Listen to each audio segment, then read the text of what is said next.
Financial. Oh, that's not going to be garbage at all.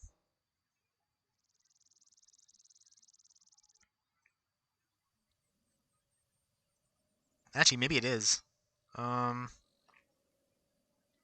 Kinda up and down, gone nowhere. Last month had a fairly decent 6 month chart. Kind of came to a halt on March 8th, but then again, a lot of stuff did.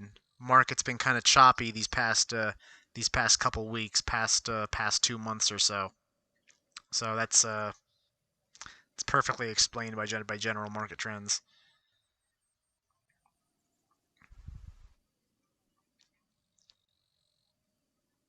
Oh, this is a fairly new company actually. IPO'd back in October 2019, just in time to die horribly due to COVID. Fantastic.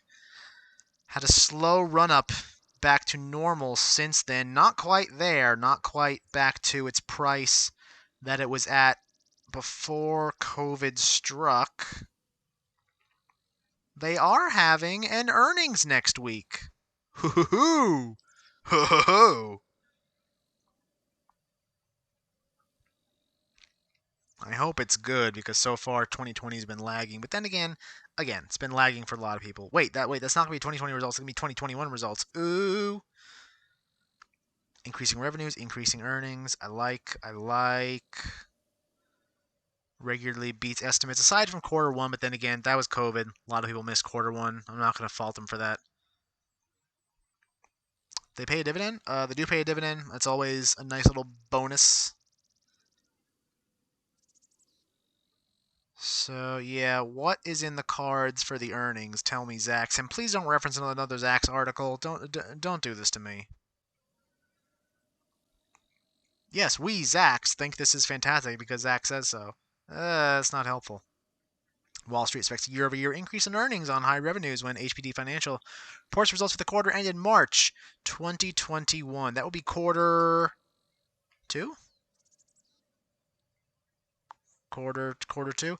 I think some companies go by fiscal year, some companies go by calendar year. Sometimes it's hard to tell. But this is to be either quarter one or quarter two.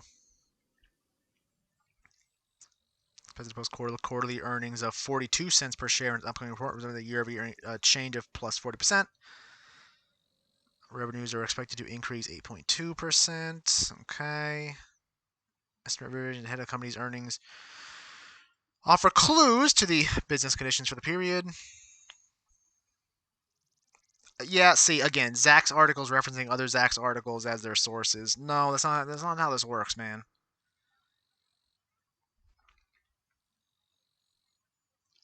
Will it gain? Are insiders buying shares? Ooh, actually, I don't got to read simpleton Wall Street to figure that out. I got my own statistics here that I can figure out if insiders are buying shares.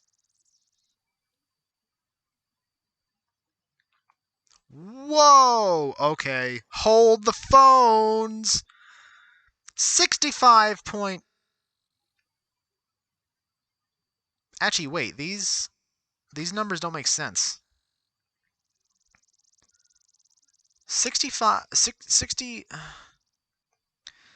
65% of shares held by insiders.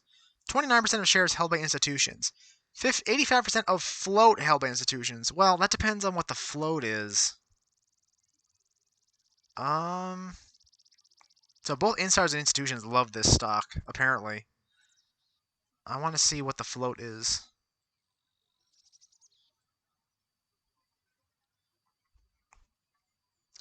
So yeah, shares out float. Yeah, so those numbers I saw back there, they kind of confused me for a little bit, but they would imply that the float is a very small percentage, or at least a somewhat small percentage of the shares outstanding. And yeah, I was right. 9.5 million of the float is and 227 million outstanding. So that is what would make these numbers work out with that 85% of float owned by institutions or whatever. That's what would make these numbers work out because this is based on outstanding. This is based on outstanding. The other one was of float, which makes me think that this is that same number but applied to the float. If that makes sense. Like if we took 29.78% of the shares outstanding and 85% of the shares of the float, those numbers would probably be very, very close. I think it's referencing the same number of shares in both of those numbers. So I know I said I wanted a trash company so I can finally give something a sell today, but that's not going to happen because I think this is a fantastic company. And also, I'm just realizing I never actually read about what they do, but hey, it said financial, so it's got to be like a bank or investing something or other, hedge fund. I don't know, but you know what? I don't care because I like all the numbers and everything I saw. So bye.